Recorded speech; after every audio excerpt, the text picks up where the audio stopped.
Nia Makori had worked endless shifts as a nurse in Dar es Salaam, saving every shilling she could for one dream, a fresh start in Cape Town with her little daughter. After months of sacrifice, she finally held her prize, a one-way ticket that promised freedom, peace, and a brighter future. But just when she was ready to leave, her parents invited her to what they called a special family dinner. Hoping for warmth and blessings, she arrived with a smile, only to be met with a chilling sight. On the table were not plates of food, but a thick pile of loan papers worth $40,000. Her family's eyes locked on her, not with love, but with desperation. Her father slid the papers toward her, his voice cold. "Sign this. You're the only one with a stable income. Family comes first." Nia froze. Her mother's eyes pleaded with false sorrow, and her brother Bako smirked, already dreaming about the loan money for his failing nightclub. It wasn't a request, it was a trap. When Nia hesitated, the accusations began. They called her ungrateful, selfish, even heartless. Her mother clutched her chest, pretending to faint. Bako sneered, "That ticket of yours won't feed this family. Sign, or it's on you when we fall apart." But in her purse, Nia carried her secret weapon, the one-way ticket she had worked so hard for. She placed it on the table beside their loan papers and whispered, steady and clear, "I already signed my future. And it's not this." Nia sat frozen in her chair, her heart pounding as if the walls were closing in. Her father, Elias, leaned forward and pushed the loan papers closer to her. His voice was hard and sharp, carrying the weight of command. "Sign it. You're the only one with a stable income. Family comes first." His words sliced through the air like a blade. Nia's hands trembled under the table, but she forced her face to stay calm. She looked at the papers, at the bold numbers that spelled out a debt bigger than anything she had ever imagined. $40,000. Her breath caught in her throat. Her mother's eyes burned into her, not soft with love but filled with demand. They expected her to agree without question, to carry their burden without a fight. Her brother Bako leaned back with a sly smirk, tapping his fingers on the table as if the deal was already sealed. She knew exactly what he was dreaming about, pouring that loan money into his failing nightclub, a place that had already swallowed every cent he ever touched. He was ready to waste more, but this time on her back. Nia's stomach twisted. She had spent years working day and night, carrying this family on her shoulders, while they spent recklessly and laughed at her sacrifices.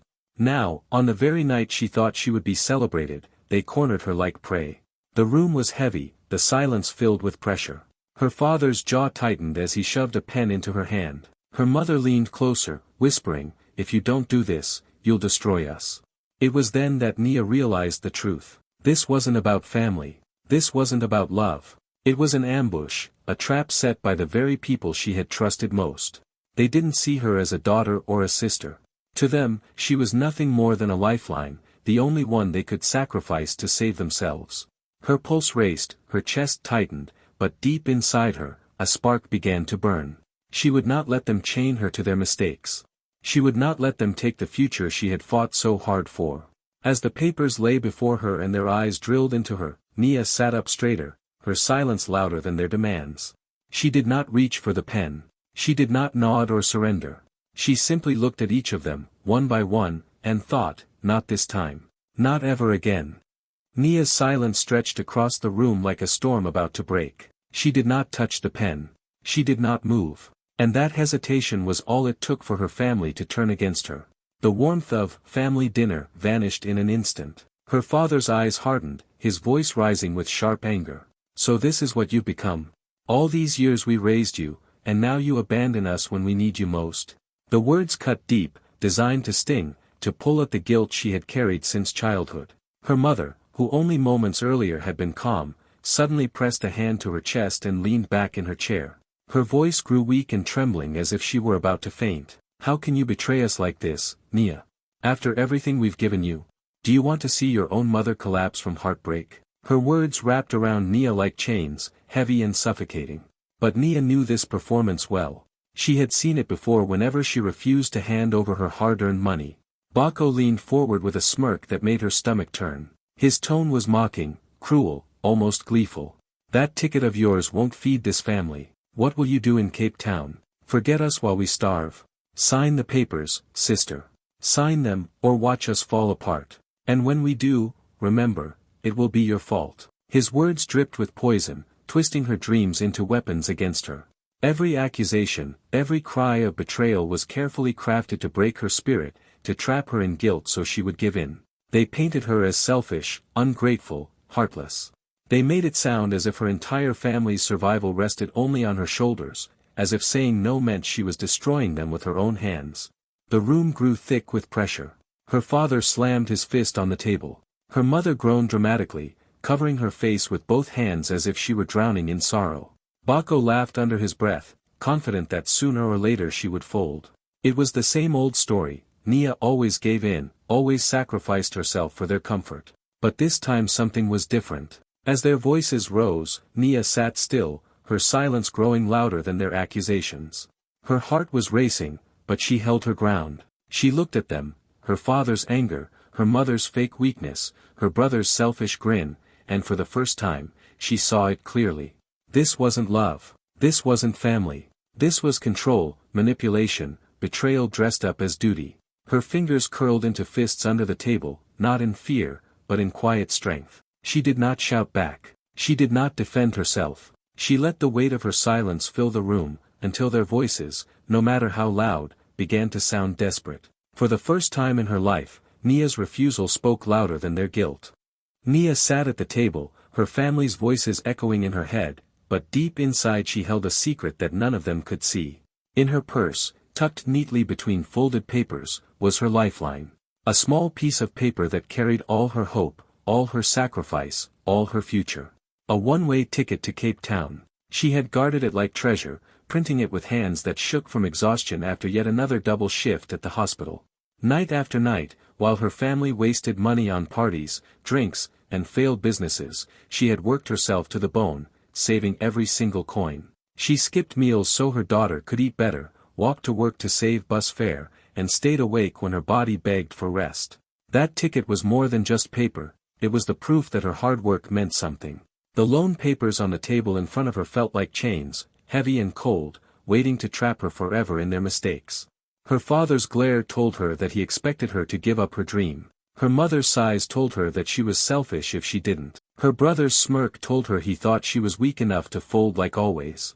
But what they didn't know was that she had already chosen her future long before this dinner.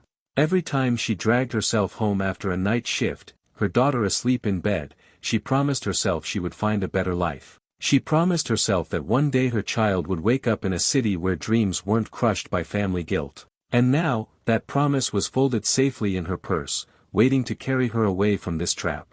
The contrast was almost too much to bear. On the table, their lone papers represented years of more sacrifice, more pain, more nights of giving everything and receiving nothing. In her purse, her ticket represented light, freedom, and the life she had fought for in silence. They thought they had her cornered, that she had no choice but to give in. But Nia had already made her choice. She touched the edge of her purse with her fingers, the secret burning inside her like fire. If only they knew that while they were plotting to chain her down, she had already unlocked the door to escape. They saw her as the savior of their sinking ship, but she was done drowning with them. As their arguments filled the room, Nia's heart steadied. She did not need to shout. She did not need to explain.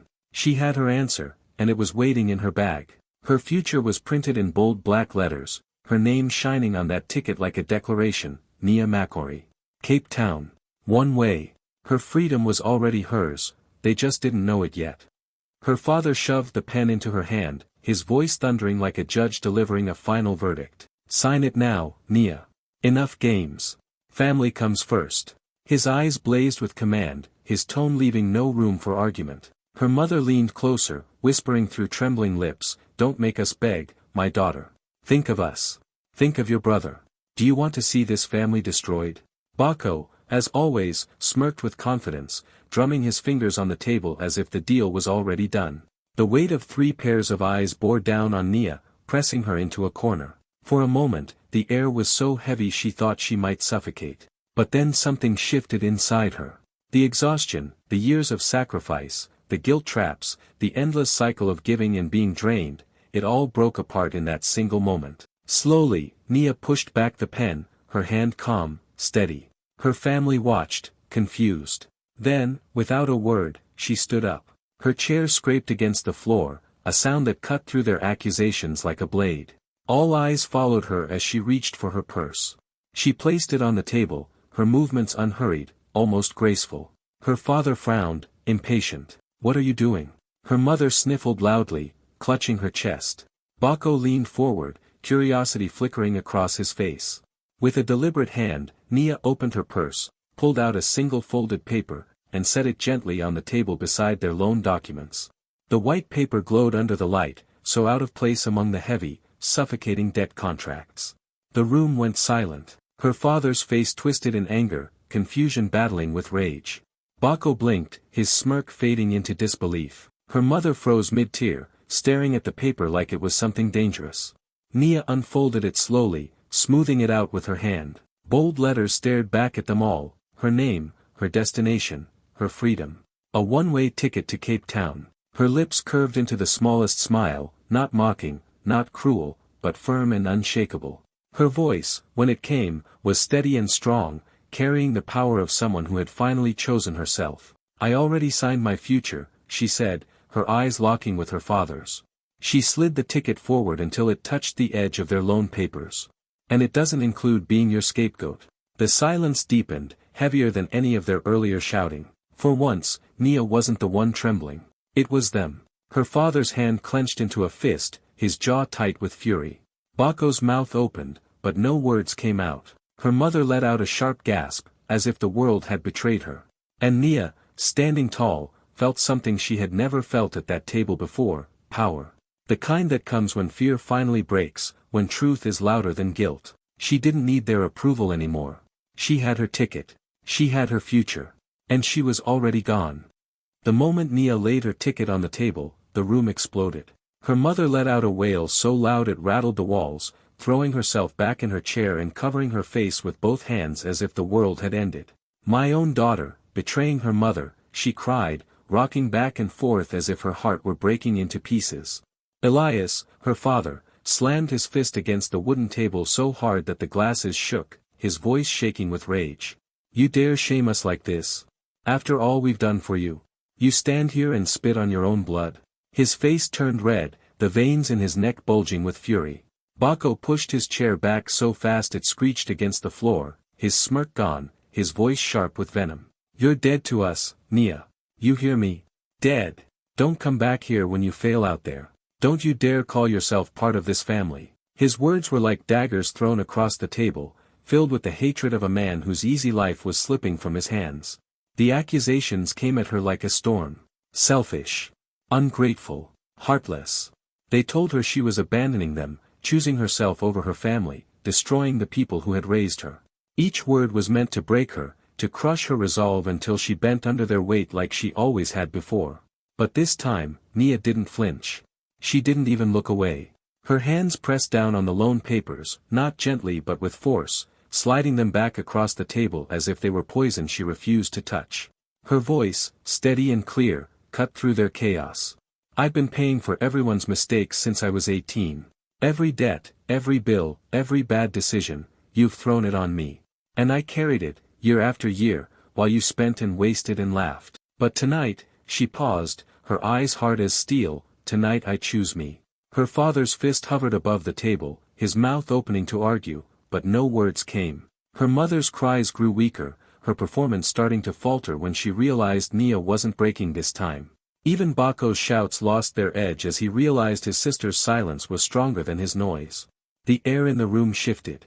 The power no longer belonged to them. It belonged to her, the woman they had underestimated, the daughter they thought they could chain down forever.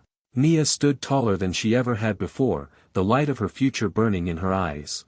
She didn't scream, she didn't beg, she didn't apologize. She simply stood firm, the weight of years falling off her shoulders at once. For the first time in her life, Nia wasn't their scapegoat. She was free, and they knew it. The house was still filled with tension the next morning. Nia could hear the faint sound of angry voices behind the closed bedroom doors as her family argued and schemed, trying to figure out what to do now that their plan had failed. But she didn't stop to listen. She didn't let their words reach her.